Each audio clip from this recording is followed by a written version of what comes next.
Welcome to A Year of War and Peace. I'm your host, Brian E. Denton. A Year of War and Peace is a daily, year-long, chapter-by-chapter reading of and meditation on Leo Tolstoy's epic novel, War and Peace. In these videos and podcasts, you'll be treated to a free reading of one chapter per day of the novel, plus a reflective essay I've written individually tailored to that day's chapter. These readings are offered for free, though if you'd like to support me, you can do so in one of three ways. First, you could purchase my ebook, A Year of War and Peace. It features the entire novel, plus all of my reflective essays, and it's only $2.99 on Amazon.com. You could also become a patron at patreon.com/Brian E. Denton. If you sign up there, you'll receive a sonnet once a month, plus a link to an ebook of my collected sonnets. Finally, if you like, you can make a one-time donation to my PayPal account. The email there is brianedenton@gmail.com. You can also use that email to contact me. I'd be happy to hear from you. Your support is greatly appreciated. Today's reading and reflection is from chapter 321. Chapter 321. One would have thought that under the almost incredibly wretched conditions the Russian soldiers were in at that time, lacking warm boots and sheepskin coats, without a roof over their heads, in the snow with 18 degrees of frost, and without even full rations — the commissariat did not always keep up with the troops — that they would have presented a very sad and depressing spectacle. On the contrary, the army had never, under the best material conditions, presented a more cheerful and animated aspect. This was because all who began to grow depressed, or who lost strength, were sifted out of the army day by day. All the physically or morally weak had long since been left behind, and only the flower of the army, physically and mentally, remained. More men collected behind the wattle fence of the 8th Company than anywhere else. 2 sergeants major were sitting with them, and their campfire blazed brighter than others. For leave to sit by their wattle, they demanded contributions of fuel. Mekachev, what has become of you, you son of a bitch? Are you lost, or have the wolves eaten you? Fetch some more wood," shouted a red-haired and red-faced man, screwing up his eyes and blinking because of the smoke, but not moving back from the fire.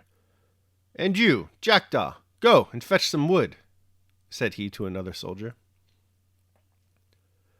This red-haired man was neither a sergeant nor a corporal, but being robust, he ordered about those weaker than himself.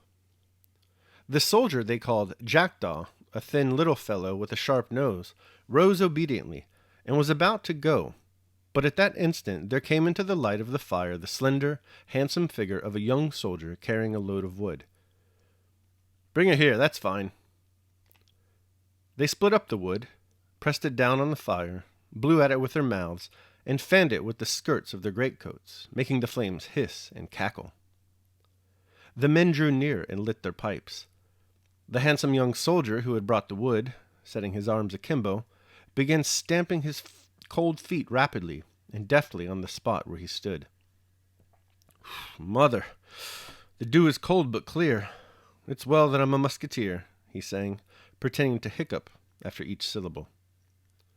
"Look out, your soles will fly off," shouted the red-haired man, noticing that the sole of the dancer's boot was hanging loose. "What a fellow you are for dancing." The dancer stopped, pulled off the loose piece of leather, and threw it on the fire. "Right enough, friend," said he, and having sat down, took out of his knapsack a scrap of blue French cloth and wrapped it round his foot.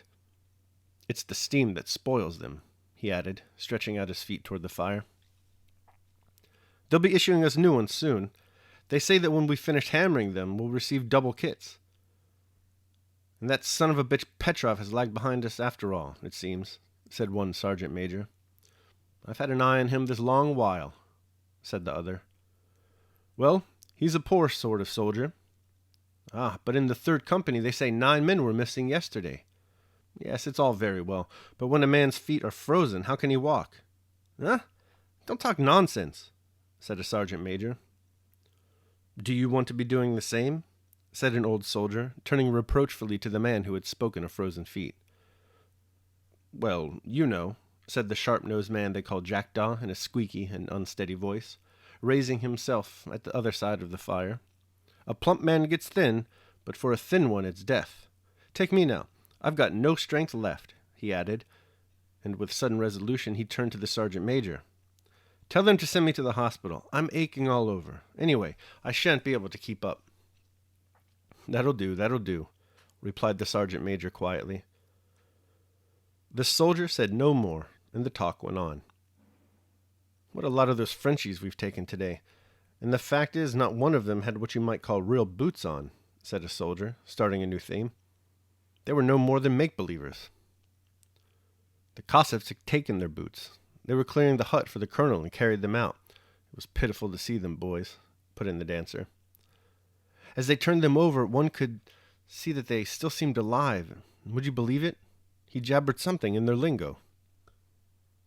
"But they're clean folks, lads," the first man went on. "He was white as birch bark, and some of them are such fine fellows, you might think they were nobles." "Well, what do you think? They make soldiers of all classes there." "But they don't understand our talk at all," said the dancer with a puzzled smile. "I asked him whose subject he was, and he jabbered in his own way. A queer lot." "But it's strange, friends," continued the man who had wondered at their whiteness. "The peasants of Mozax were saying that when they began to bury the dead, where the battle was, well, those dead had been lying there for nearly a month. And says the peasant, they lie as white as paper, clean, and not as much smell as a puff of powder smoke." "Was it from the cold?" asked someone. "Oh, you're a clever fellow. From the cold indeed. Why, it was hot.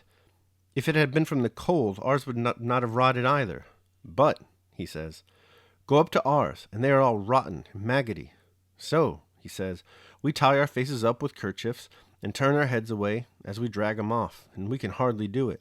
But theirs," he says, "are white as paper, and not so much smell as a whiff of gunpowder." All were silent. "It must be their food," said the sergeant major. "They used to gobble the same food as the gentry." No one contradicted him. "That peasant near Mazask, where the battle was, said the men were all called up from 10 villages round, and they carted for 20 days and still didn't finish carting the dead away. And as for the wolves," he says, "that was a real battle," said an old soldier.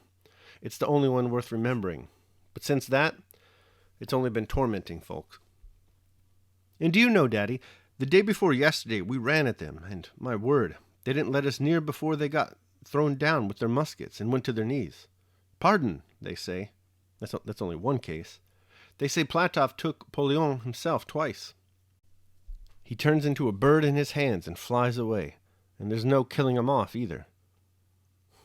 "You're a first-class liar, Kislyev, when I come to look at you."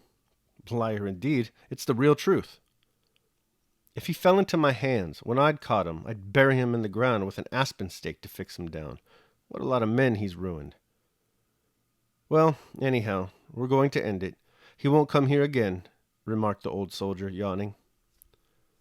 The conversation flagged, and the soldiers began settling down to sleep. "Look at the stars. It's wonderful how they shine. You would think the women had spread out their linen," said one of the men, gazing with admiration at the Milky Way. "That's a sign of a good harvest next year.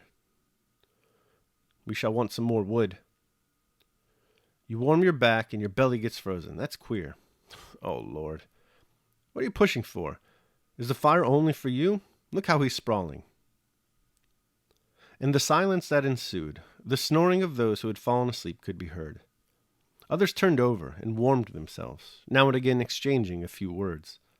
From a campfire 100 paces off came a sound of general merry laughter. "Hark at them roaring there in the 5th Company," said one of the soldiers. "What a lot of them there are." One of the men got up and went over to the 5th Company. "They're having such fun," said he, coming back. "2 Frenchies have turned up. One's quite frozen, and the other's an awful swaggerer. He's singing songs. Oh, I'll go across and have a look." And several of the men went over to the 5th Company. All right, that concludes my reading of chapter 321. I will now proceed to my reflection on the same. A Year of War and Peace, day 321. The price is pain. The struggle against the French has pared the Russian army down to its most hardened and stalwart soldiers. The past few chapters document how difficult life on the campaign has become.